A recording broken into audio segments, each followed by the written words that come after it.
before God changes anything in your life, He wants you to hear something, and most people never slow down long enough to hear it. You keep praying for a breakthrough, keep asking for the next season, keep begging Him to move mountains, but you never stop to ask why nothing has shifted yet. What if the silence isn't punishment? What if it's an invitation, one you've been too busy, too distracted, too afraid to accept? Stay with me, because what you're about to hear might be the one thing standing between you and the life you keep praying for. You feel it, don't you? That quiet ache that something is supposed to be different by now. You've changed your habits, your prayers, even your friends, but the same emptiness creeps back in at night when no one's watching. Here's the hidden problem most Christians ignore. We want transformation without surrender. We want God to upgrade our lives while we keep the steering wheel, but He doesn't change what you won't release. And until you see that, you'll keep circling the same mountain, calling it a coincidence instead of a pattern. The first thing He wants you to hear is this: your timing is not a delay, it's a classroom. Think about the last time you rushed a decision out of impatience, a relationship, a job, a move, and it fell apart. Joseph waited 13 years between a dream and a throne, and not one of those years was wasted. But here's where it gets dangerous. Impatience disguised as faith will make you settle for counterfeit blessings just to feel like something is finally happening. The fix isn't waiting passively, it's waiting obediently, doing the next right thing while trusting the clock you can't see. But it gets deeper than timing. He wants you to hear that comfort has been quietly killing your hunger. Be honest, when was the last time you cried out to God like your life depended on it? Comfort doesn't ask questions. It just numbs you slowly, like a warm room that puts you to sleep before you notice the cold outside. The Israelites missed their breakthrough in the wilderness because manna became routine instead of miracle. This is where most people get stuck, mistaking stability for closeness with God. The fix is dangerous honesty. Ask Him to disturb your comfort before your comfort disqualifies you. Pay attention to this part, because this is where it gets personal. He wants you to hear that your wounds are not disqualifications. They're the very material He's about to use. You've believed the lie that your past makes you unusable, that the addiction, the divorce, the mistake everyone still whispers about means you missed your chance.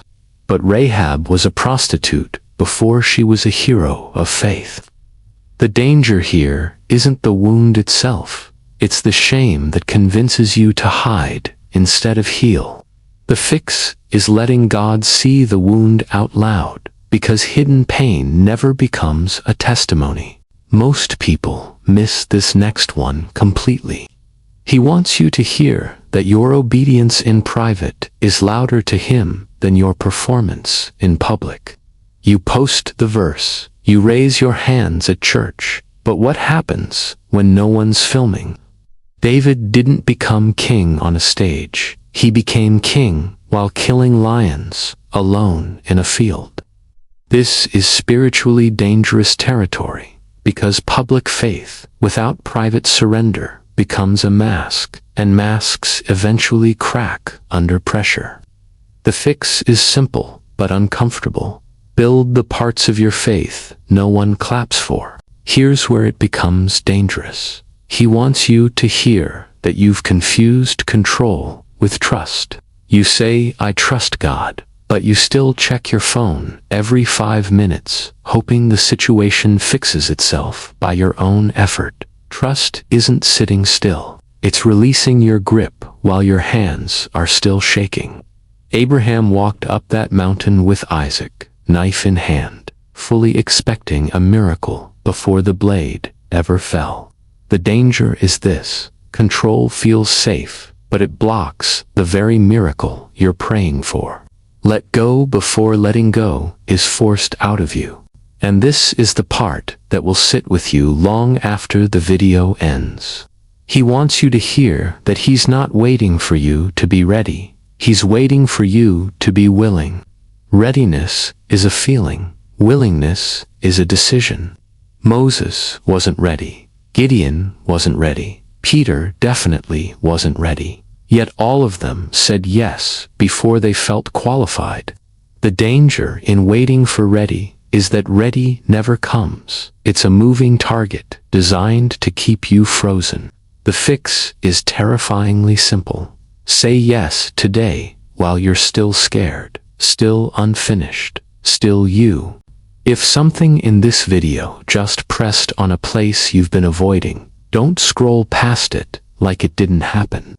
This might be the exact moment God is trying to wake you up, and ignoring it again could cost you another year of circling the same mountain.